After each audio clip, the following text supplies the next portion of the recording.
여러 날 후에 도로 찾으리라. 7에게나 8에게 나눠줄지어다. 무슨 재앙이 땅에 임하는지 네가 알지 못함이니라. 구름에 비가 가득하면 땅에 쏟아지며 나무가 나무로나 북으로나 쓰러지면 그 쓰러진 곳에 그냥 있으리라. 풍새를 살펴보는 자는 파종하지 못할 것이요 구름만 바라보는 자는 거두지 못하리라.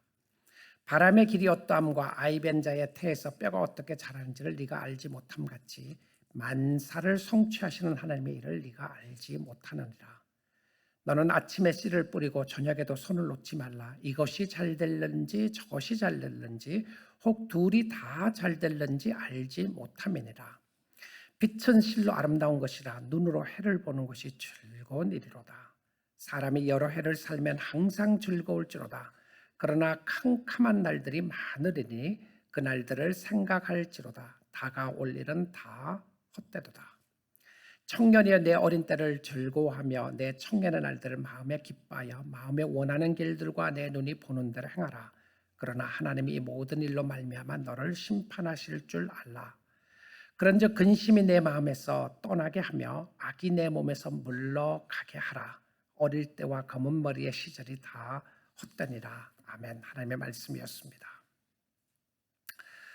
우리 사랑하는 성도 여러분, 오늘 하나님 앞에 나와 하나님을 예배하고 하나님을 경배하며 하나님의 이름을 부를 수 있다는 것이 하나님이 우리에게 주신 큰 축복이고 은혜인 줄 믿습니다. 우리는 하나님의 초대를 받지 않으면 아무도 하나님 앞에 갈 수가 없어요. 교회는 올 수 있어도 하나님을 만날 수는 없습니다. 성전으로는 하나님이 부르시지 않으면 그 안까지 우리는 들어갈 수가 없어요. 초대받은 자만이 들어갈 수 있는데요. 내가 하나님의 초대를 받았는지 아닌지를 어떻게 확인할 수 있느냐 하면 내가 죄인이라는 것이 확인되면 초대받은 사람입니다. 죄인이라는 확인의 의미는 무엇이었냐면 예수님, 나는 당신 없이 살 수 없습니다.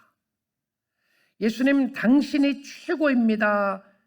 당신이 나를 도와주셔야 합니다. 예수님, 당신이 나의 구원자십니다. 라고 고백하는 사람은 초대받은 사람의 증거입니다. 누가 초대받았다고요? 죄인을 초대하시는 주님 앞에 내가 바로 죄인이고 나를 부르신 하나님 너무 감사합니다라고 하는 모습이 나오니까 찬양이 나오기 시작하는 거죠. 주님이 최고이고 주님이 영광 받으시기를 원합니다. 주님입니다라고 하는 고백을 나올 수 있다는 것이 하나님이 주신 은혜의 사인이었습니다. 하나님의 존전에 모여있는 하나님의 백성들에게 하나님이 하고 싶은 이야기가 있어요. 오늘 이 아침 시간에 하나님이 여러분에게 들려주고 싶은 메시지가 있습니다. 오늘날은 성경을 통해서 목회자가 말을 하는 거죠. 그래서 이 시간에 설교자인 저는, 목회자인 저는 제가 하고 싶은 이야기를 하는 시간이 아니고요. 제 생각이나 제 사상이나 저의 경험이나 이념을 전하는 시간이 아니고 저는 여러분에게 하나님의 말씀을 잘 가르치는 시간이고요.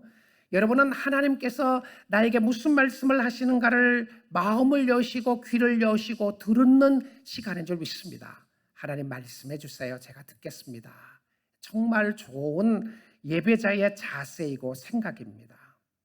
우리가 하나님 앞에 모여 있어요.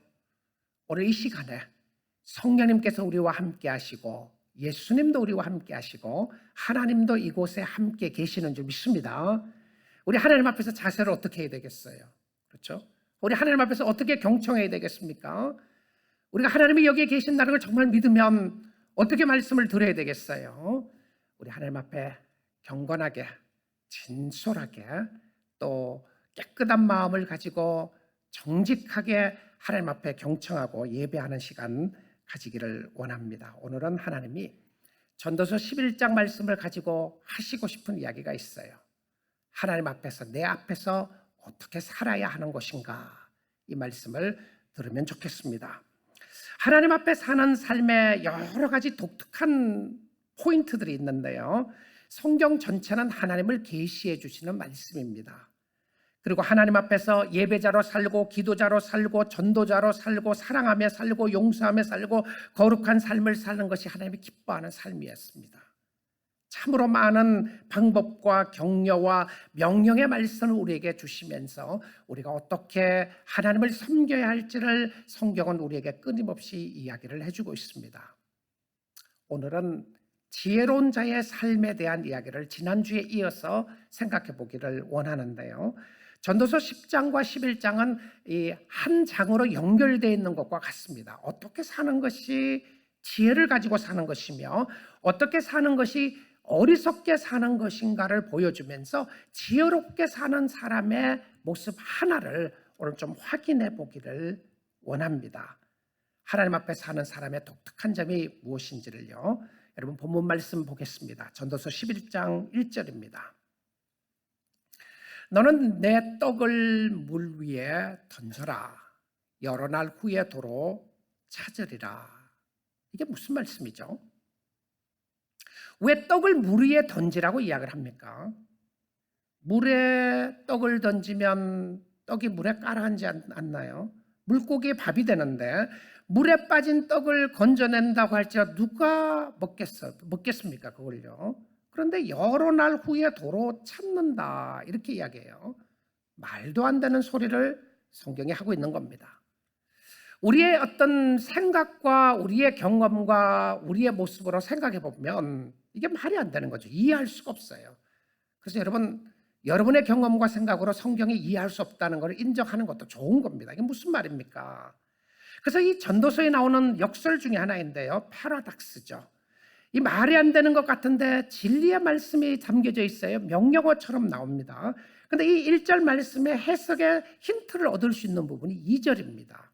2절 말씀을 보게 되면 7에게나 8에게 나눠줄지어다.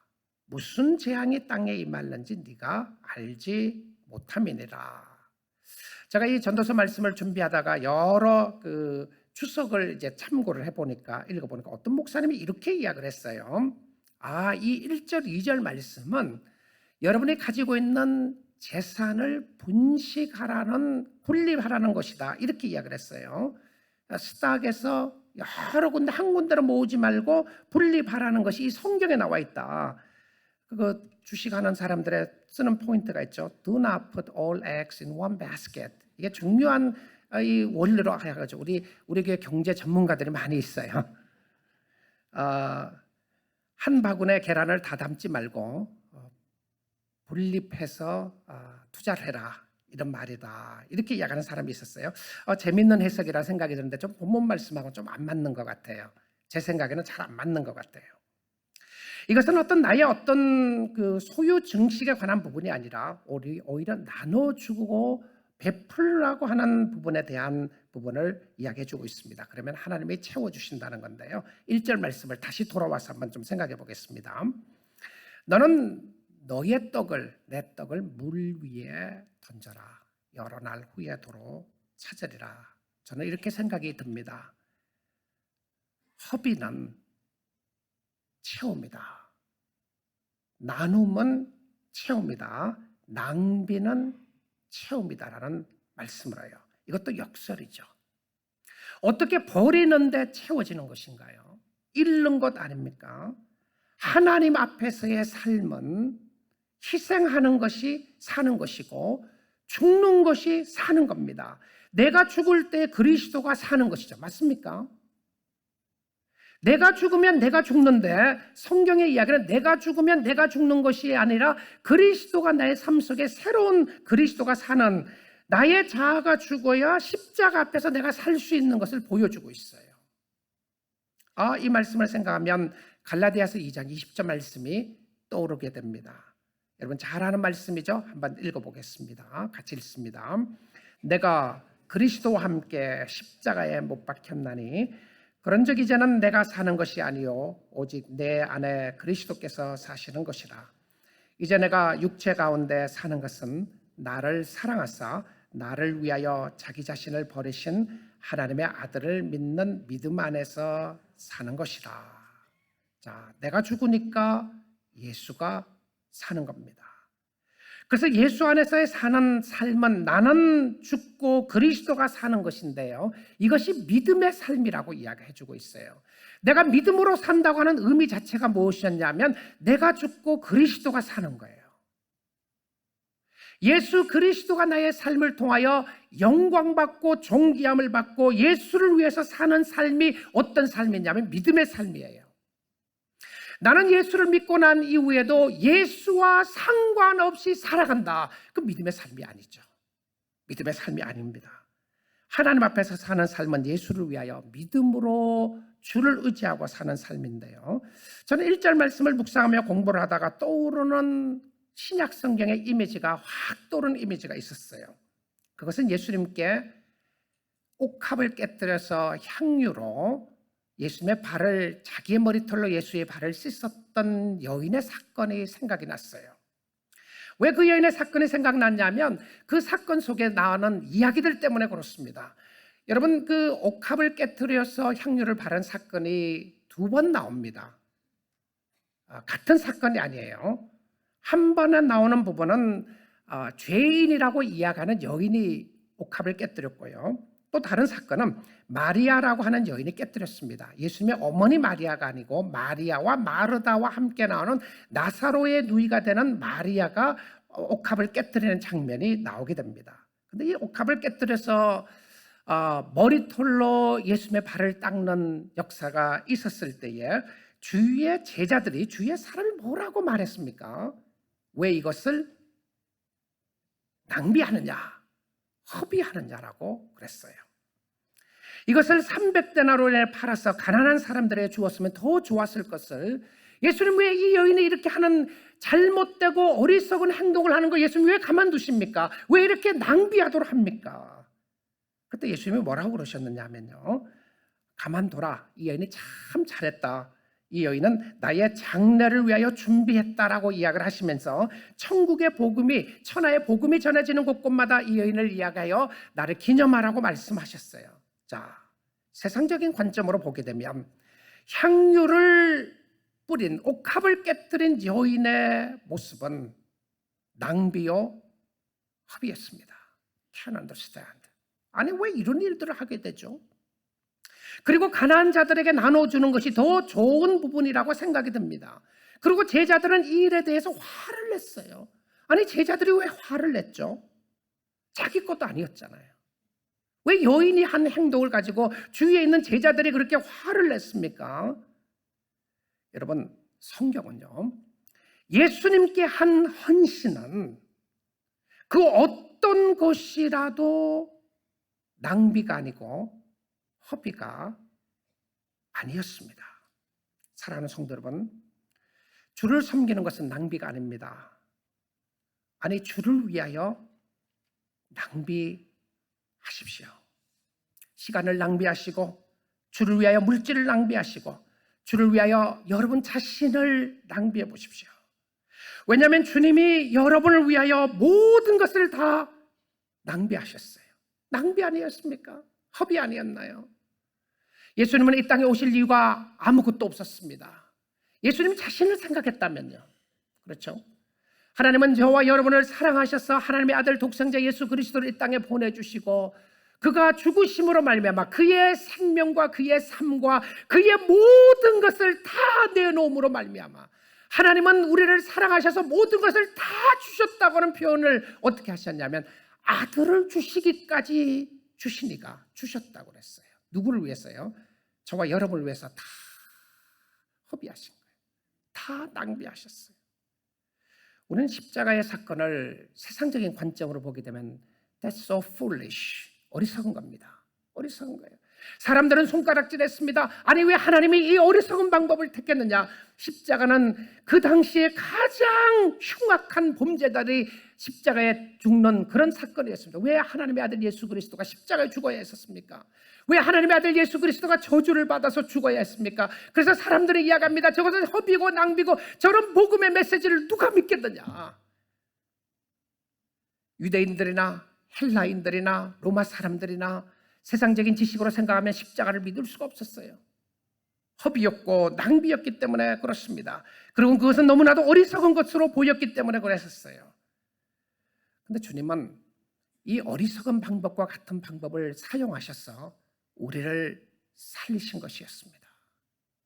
사랑하는 성도 여러분, 2019년도에 주를 위하여 낭비한 것이 무엇이 있습니까? 어떤 낭비를 하셨습니까? 물질을 낭비하셨나요? 물질을 주께 드렸습니까? 섬김을 드렸습니까? 몸을 드렸습니까? 재능을 드리셨나요? 참 잘하셨습니다. 소자에게 물 한 그릇 주는 것까지도 하나님이 상을 잃지 않는다고 하셨는데, 여러분이 주를 위해 섬긴 것 어떻게 하나님이 외면하시겠습니까? 하나님 기억하세요. 하나님 기억하세요. 하나님이 여러분의 섬긴 거 다 아십니다. 그리고 칭찬하시고 주님이 바라보시고 주님이 기억해 주시고 주님이 축복해 주신 역사를 보여주고 있어요. 그 하나님을 위하여, 그 주님을 위하여. 세상 사람들이 여러분을 볼 때에 어리석다고 말할지 모르겠어요. 아니, 왜 주를 위해서 그렇게 헌신하느냐, 왜 주님을 섬기며 교회를 섬기는데 그렇게 물질을 들여 섬기느냐, 시간을 들여 섬기느냐, 그게 어리석은 것이 아니냐고 이야기할 때에 여러분의 마음속에 예수 그리스도 때문에 섬기는 역사가 하나님이 놀랍고 아름답게 축복해 주실 줄 믿습니다. 축복해 주실 거예요. 여러분 혹시 그런 생각하십니까? 이제는 내가 할 만큼 했다, 섬길 만큼 섬겼다. 여러분, 그때가 위험한 때인 거 아시죠? 할 만큼 했다는데요. 할 만큼 하고 섬길 만큼 섬겼다고 하는 그 다음에 답은 뭔지 압니다. 뭐죠? 이제는 안 하겠다는 거죠. 포기하겠다는 겁니다.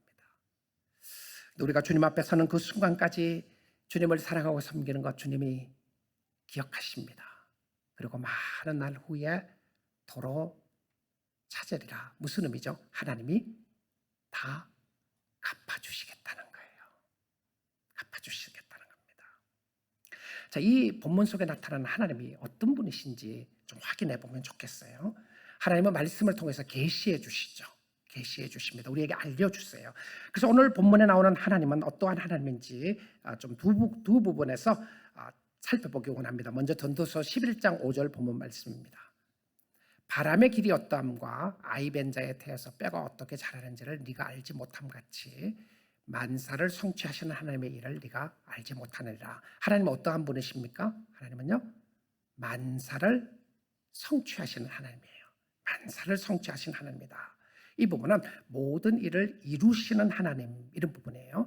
창조주이신 하나님이 우리는 다 알지 못하지만 하나님은 다 아시고 모든 일을 이루어 주신다, 이 부분이에요.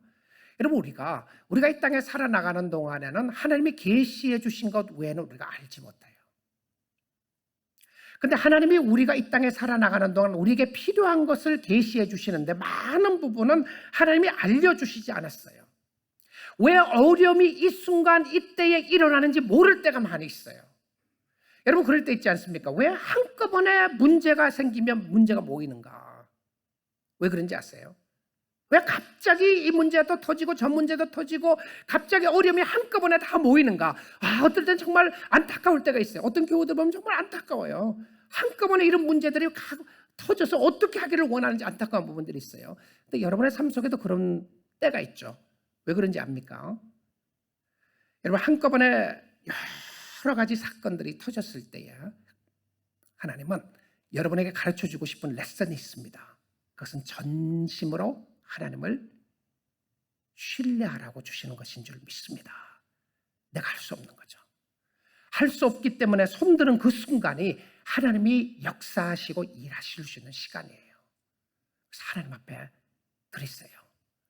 힘들고 어려울 때일수록 더 주님 앞에 무릎 꿇고 나가면 하나님이 주관해 주시고 축복해 주실 겁니다. 왜 이때에 이런 일이 일어나는가 몰라요. 왜 그런지는 알 수 없지만 천지지변에 일어나는 모든 일 가운데 누가 주관하신다고요? 하나님이 주관하세요. 여러분을 사랑하시는 그 하나님이 주관하시고 다스리시고, 우리는 세상의 원리로 사는 사람들이 아닙니다. 세상의 원리는 자꾸 자기가 모아야죠. 근데 하나님의 원리는 주를 위하여 내놓고, 주를 위하여 버리고, 주를 위하여 헌신하고, 주를 위하여 쓰게 되면 하나님이 갚아주실 것이라고 하는 믿음 가운데 사는 것을 보여주고 있어요. 그 하나님 앞에 순종하면, 그 하나님 앞에 자신의 한계를 인정하고 주를 의지하는 그 길이 사는 길입니다. 두 번째 하나님에 대한 모습을 계시해 주는 모습이 11장 9절에 나와 있습니다. 9절에 보시면 청년이여 네 어린 때를 즐거워하며 내 청년의 날들을 마음에 기뻐하여 마음이 원하는 길들과 내 눈이 보는 대로 행하라. 그러나 하나님이 이 모든 일로 말미암아 너를 심판하실 줄 알라. 사실 전도서는 청년들에게 주신 메시지였습니다.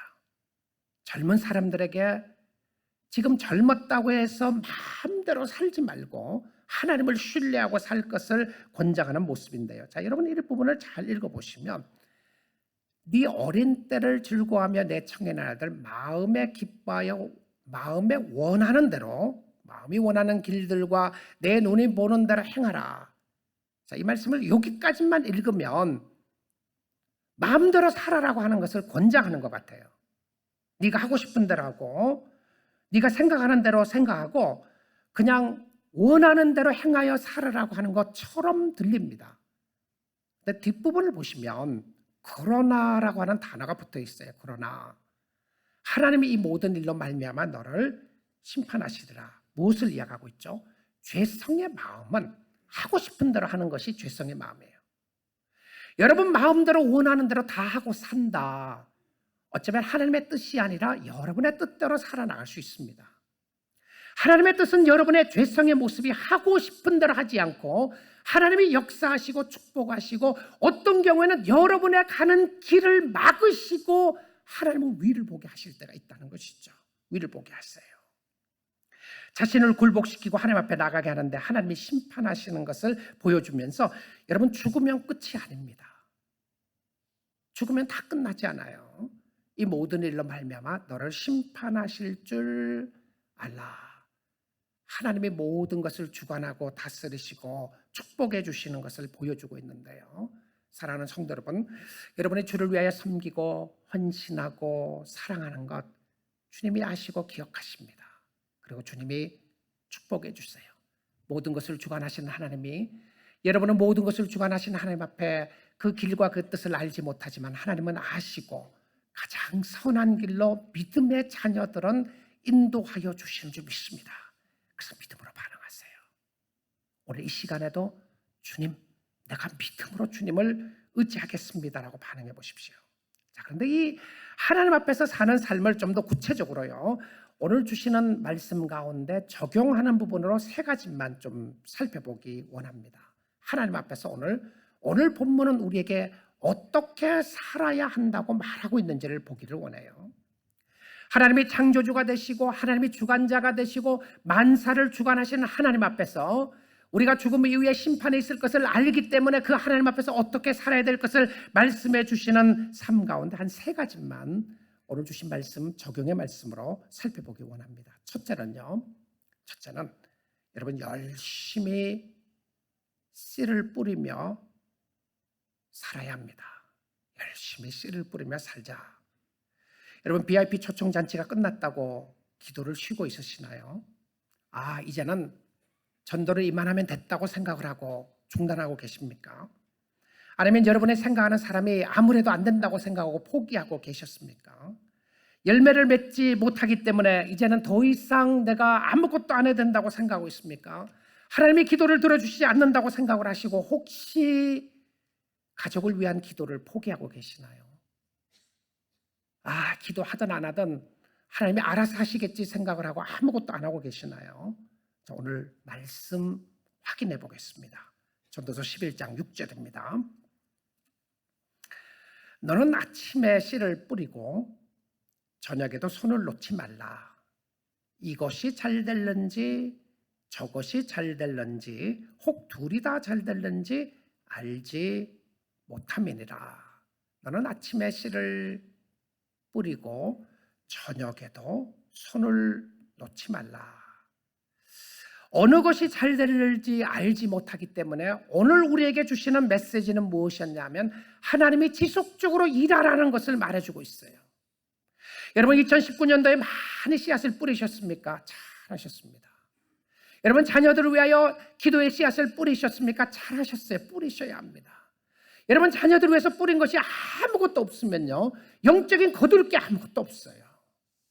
근데 그런데 지속적으로 낮에도 아침에도 뿌리고 저녁에도 손을 놓지 말려고 하는 것은 하나님이 언제 어느 때에 어느 것이 잘 되게 하실지 하나님이 아시는데 우리는 모른다는 거죠.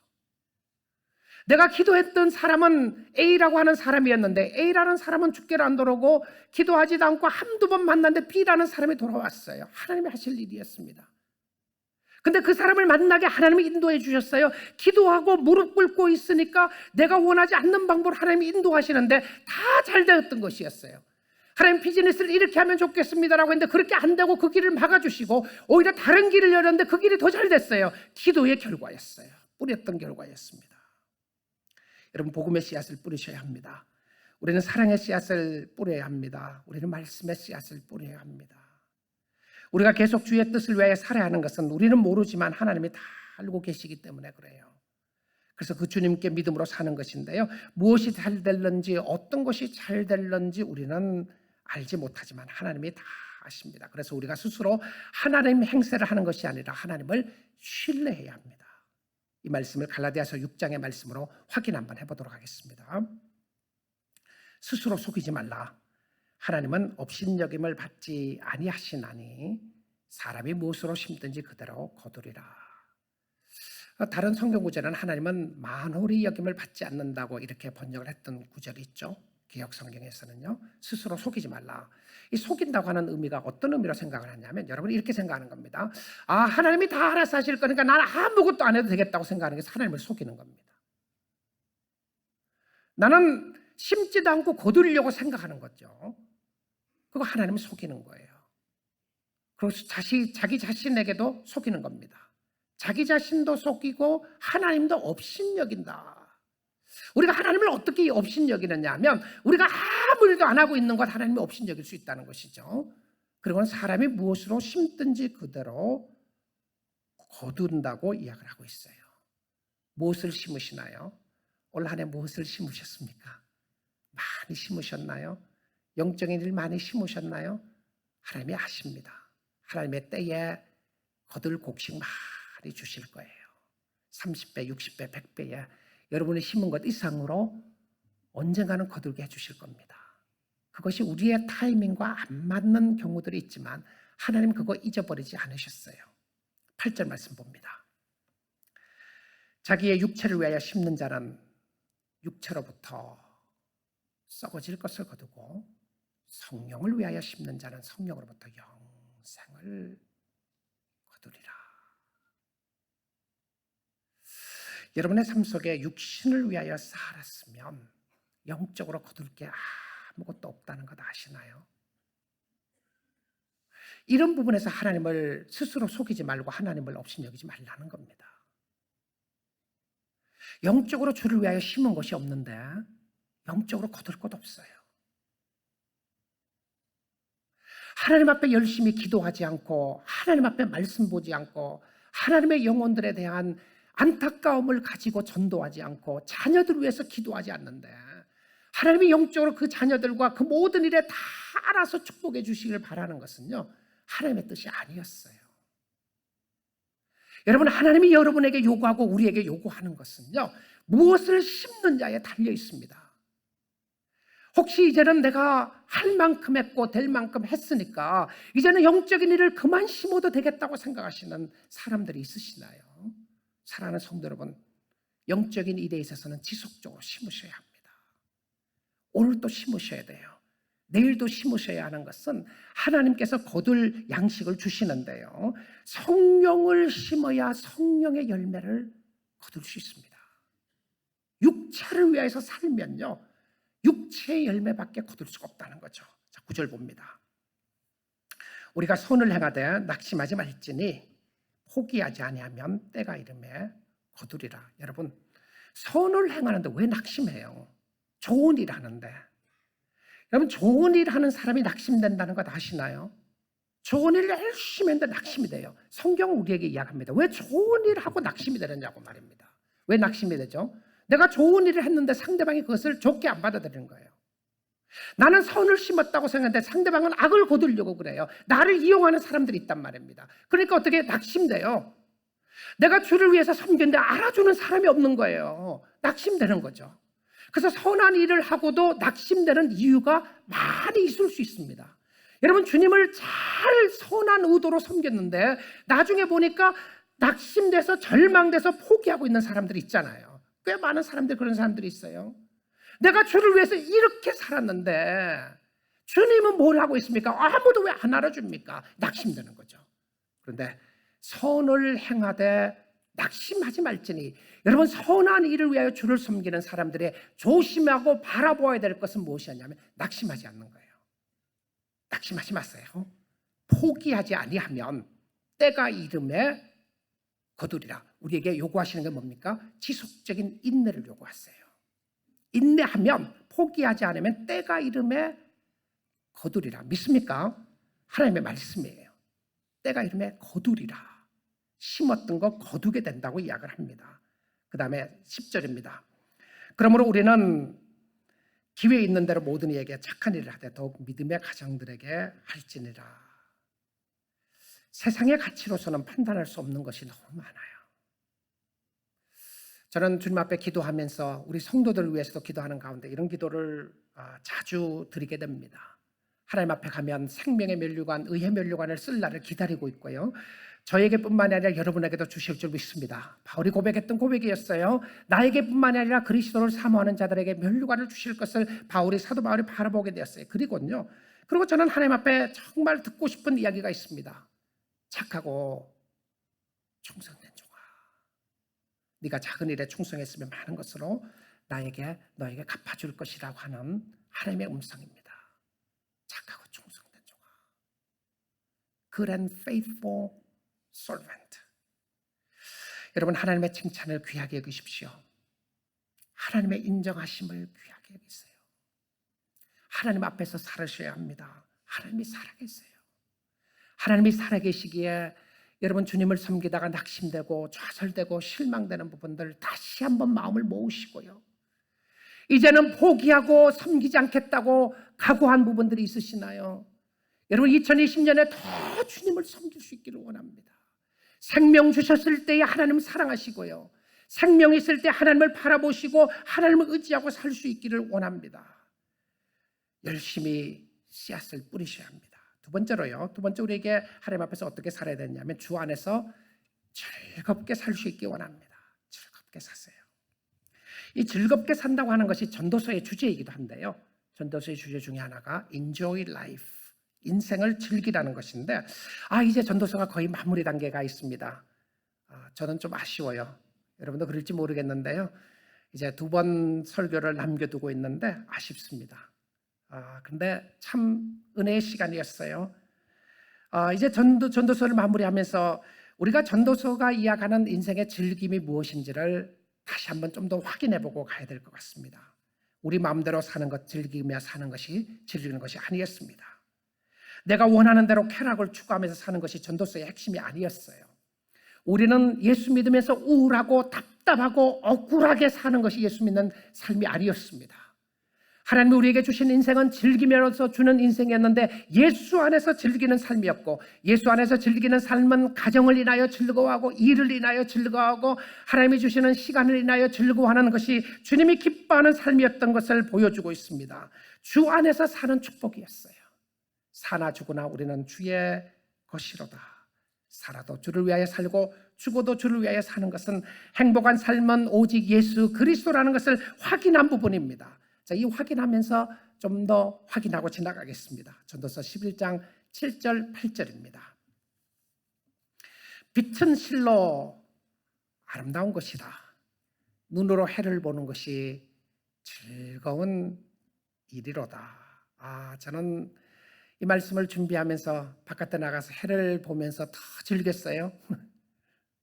여러분, 오늘 햇볕이 비칠 때 나가서 우리 서던 캘리포니아 남가주에 살고 있는 분들이 얼마나 감사한 일이 많습니까? 햇볕을 보면서 감사하십시오. 즐기십시오. 해를 볼 수 있다는 것이 얼마나 감사한 일인가. 하나님이 주신 자연을 즐기는 거 너무 좋은 것이었습니다. 해를 보는 일이 즐거운 일이로다. 8절입니다. 사람이 여러 해를 살면 항상 즐거워할지로다. 어떻게 살으라고요?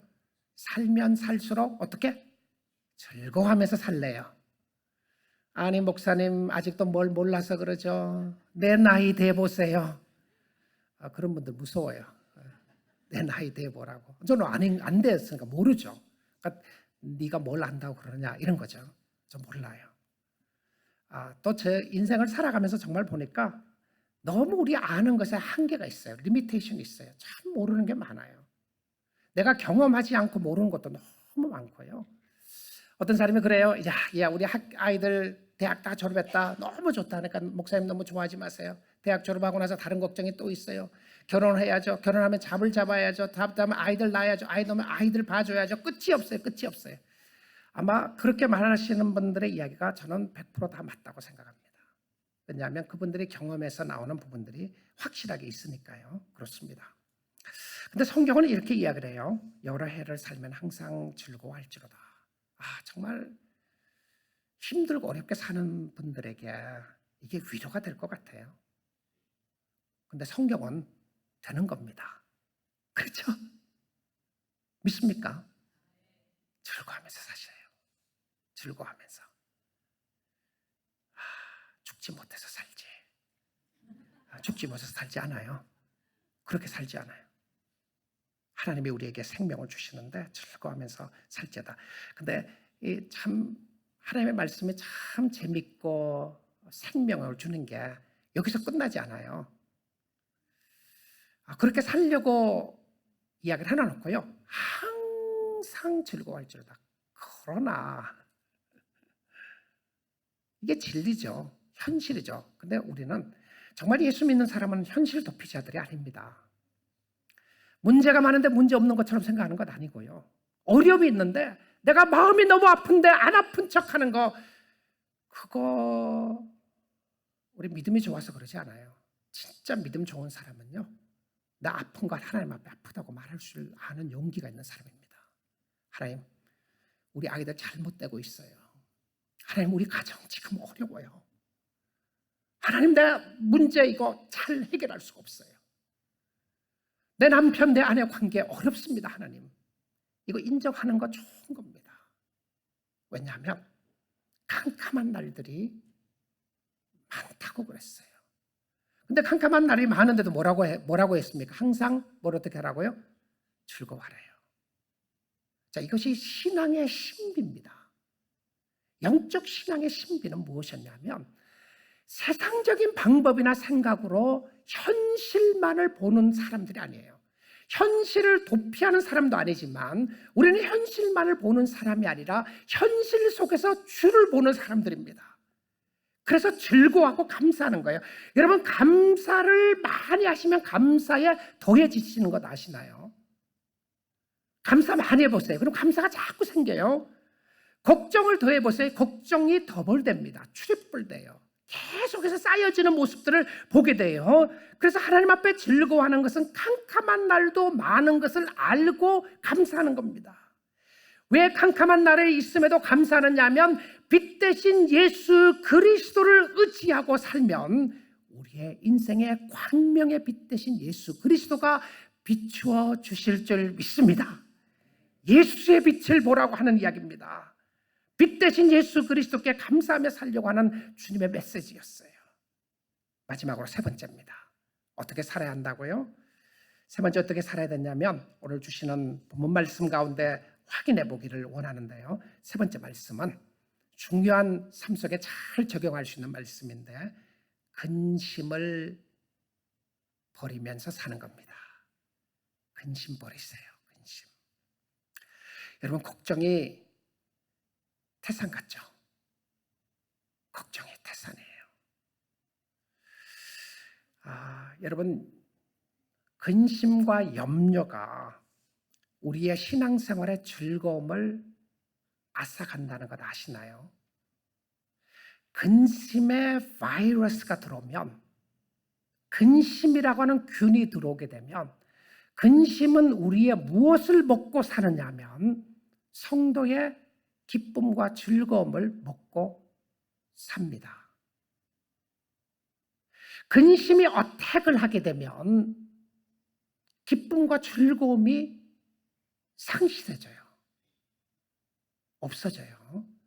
근데 정말 근심과 근심 속에서 우리가 기쁨이 우리의 심령을 주관하고 감사하게 되면 걱정과 근심을 물리쳐냅니다. 이 말씀이 누구에게 하는 말씀이죠? 예수 안 믿는 사람들에게요? 아닙니다.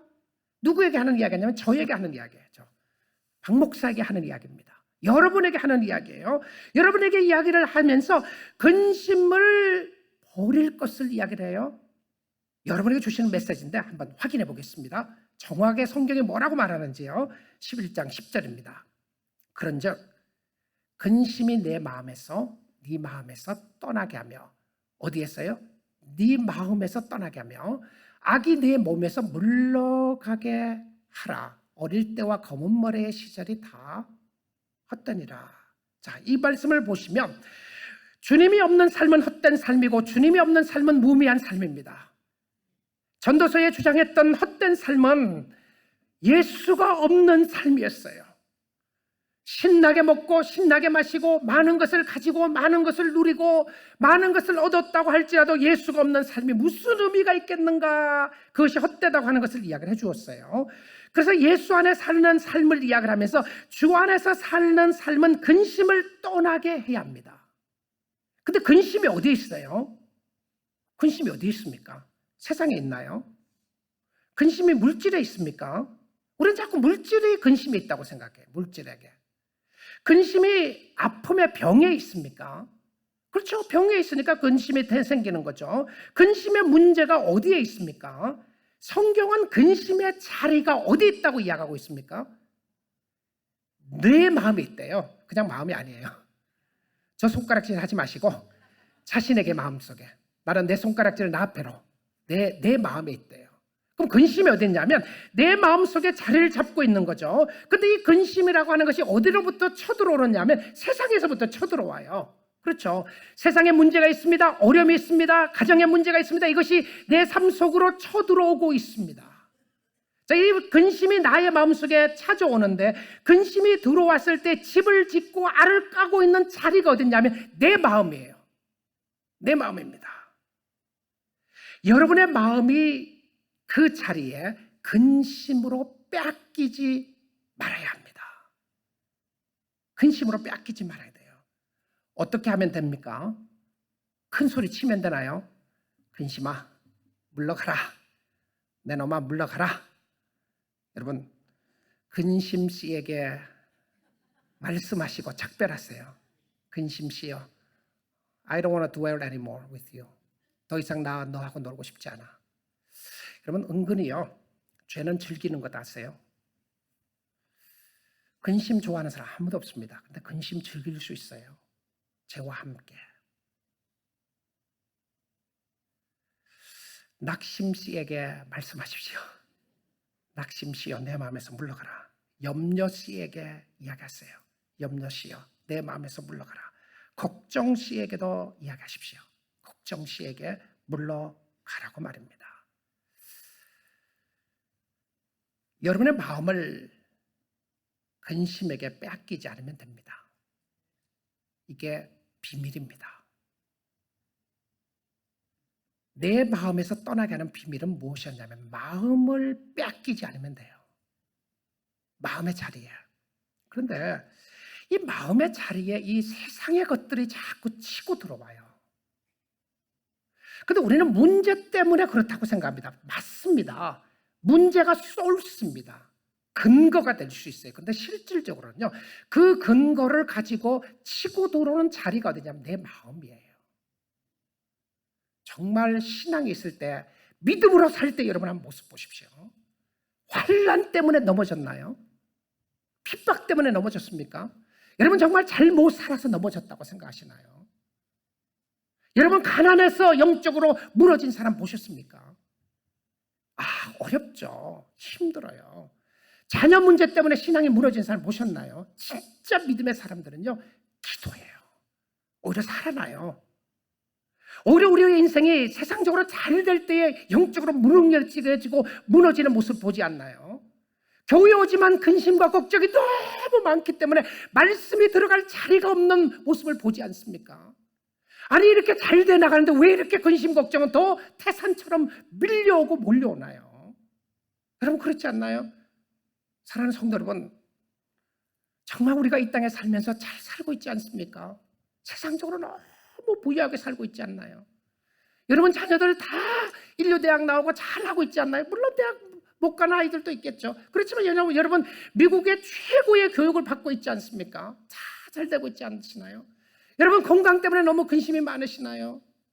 사실 우리는 최고의 의료시설을 가지고 있는 미국에 살고 있습니다. 그럼에도 불구하고 안 되는 부분들이 있어요. 우리가 해결할 수 없는 부분들이 있어요. 그런데 우리의 마음속에는 여전히 근심씨가 너무 많이 강력하게 자리를 잡고 있어서 복음의 씨앗이 들어갈 자리가 없어요. 말씀을 들어도 지나가게 되고 말씀으로 말미암아 우리의 마음을 주관하는 것이 아니라 세상의 여러 가지 염려와 걱정과 근심으로 마음이 다 sold out, 팔렸어요.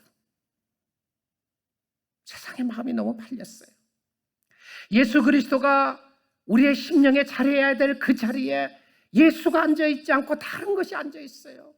세상에 앉아있는 거예요. 그래서 찬양을 해도 기쁨이 없어요. 말씀을 들어도 기쁨이 없어요. 주를 섬기는 기쁨이 상실된 지 오래대로 그렇게 살고 있지 않습니까? 여러분 마음의 자리에 예수님을 앉혀놓으면 근심이 침입 못합니다. 믿습니까?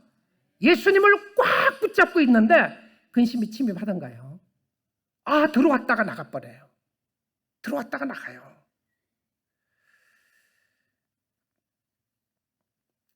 마음에 근심이 되는 일들이 많이 있을 때에 여러분의 마음을 주님 앞에 들으시고요. 주님을 의지할 수 있기를 주님의 이름으로 축복드립니다. 여러분의 마음의 자리에 말씀으로 채우세요. 여러분의 마음의 자리에 기도로 채우시고요. 그러면 근심이 들어올 자리가 없습니다. 잠깐 들어오더라도 알을 깔 시간이 없어요. 오늘 이 시간에 근심과 작별하십시오. 쫓아내래요. 근심을 떠나게 하고 악이 내 몸에서 물러가게 하라.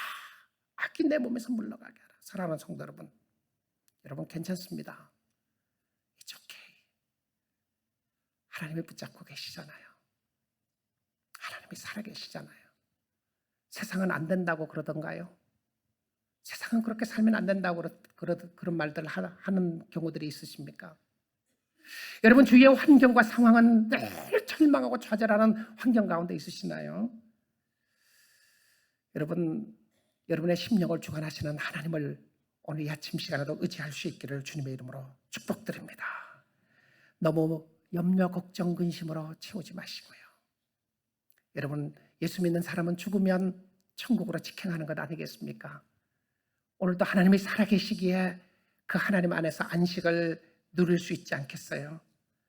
여러분 근심과 그 걱정은 우리의 뼈를 마르게 합니다. 뼈를 마르게 해요. 기쁨을 먹어버립니다. 감사를 다 먹어버려요. 은혜를 먹어버리게 하는 것입니다. 오늘 예수 그리스도를 중심에 두고 사시면서 걱정과 근심을 쫓아내시고 마음의 근심의 알을 까지 못하도록 예수 그리스도를 품고 살 수 있기를 원합니다. 예수님의 이름 말씀으로 결론을 주십니다. 말씀 이거 보고 마치도록 하겠습니다. 빌립보서 4장 6절 7절인데요. 한번 읽어볼까요? 같이 말씀 읽겠습니다. 아무것도 염려하지 말고 다만 모든 일에 기도와 간구로 너희 구할 것을 감사함으로 하나님께 아뢰라. 그리하면 모든 지각에 뛰어난 하나님의 평강이 그리스도 예수 안에서 너희 마음과 생각을 지키시리라. 사랑하는 성도 여러분, 예수 믿는 것만큼 좋은 것 없습니다. 세상에 어디 가서 이런 복음의 소식 듣겠습니까? 안 그래요? 세상에 어디에서 여러분이 원하는 소식을 들으시겠어요? 아니면 원하는 소식 들을 수도 있겠죠. 여러분의 영혼을 소생시키고 여러분의 삶을 새롭게 하는 소식이 어디 있겠습니까? 예수 그리스도의 복음이었습니다. 아무것도 염려하지 말고 오직 모든 일에 기도와 간구로 너희 구할 것을 감사함으로 하나님께 아뢰라. 하나님 앞에 감사하게 아뢰십시오. 염려와 걱정과 근심이 떠나도록 하십시오. 그리하면 모든 지각에 뛰어난 하나님의 평강이 그리스도 예수 안에서 무엇을 지킨다고요? 너희 마음과 생각을 지키라. 생각이 빼앗겼어요. 마음이 빼앗겼어요. 마음이 딴 데가 있었어요. 염려가 다 뺏어가 버린 거예요. 근심이 다 뺏어가 버렸어요. 근심이 내 마음 자리를 차지하고 있었어요. 그래서 예수가 있을 자리가 없었어요. 그래서 복음이 있을 자리가 없었던 거예요. 그래서 기쁨이 없어진 겁니다. 감사가 없어졌어요. 오늘 여러분의 심령 속에 예수로 다시 한번 채우시고요. 예수를 의지하시고 예수를 사랑하시며 예수 안에서 그리스도의 평강이, 여러분 염려라고 하는 것은 마음이 나누어지는 것을 이야기합니다. 평강은 마음이 붙어지는 것을 이야기해요. 예수 그리스도와 하나가 되는 것을 이야기하고요. 그 염려와 걱정은 그리스도와 떨어지는 것을 이야기하는 겁니다. 떨어진 마음을 예수로 봉합하시고 예수님이 주신 샬롬, 예수님이 주신 평강이 여러분의 심령을 주관하게 되어서 기쁨과 감사함으로 하나님 앞에 오늘도 주를 신뢰하며 주를 의지하고 살 수 있기를 주님의 이름으로 축복드립니다.